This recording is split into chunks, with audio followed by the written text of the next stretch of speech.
કવિશ્રી જલન માત્રીનો એક સુંદર શેર. જલન સાહેબના દરેક શેર એક એકથી ચડિયાતા હોય છે. આજે તમને એનો એક શેર સંભળાવું કે હશે કારણ બીજું કોઈ કે હું લથડી ગયો હોઈશ. હશે કારણ બીજું કોઈ કે હું લથડી ગયો હોઈશ. હકીકતમાં તો હું પીતો નથી પણ પી ગયો હોઈશ. અને નહીંતર હાથમાંથી જાય છટકી શી મજાલ એની. નહીંતર હાથમાંથી જાય છટકી શી મજાલ એની.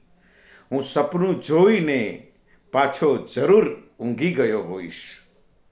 કેવી સુંદર કલ્પના છે. અને આગળનો શેર છે કે દુઆ ન કામ લાગે એ ઉપરથી એમ લાગે છે.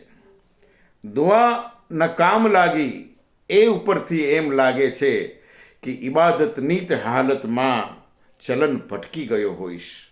ઇબાદતની જ હાલતમાં ચલન ભટકી ગયો હોઈશ.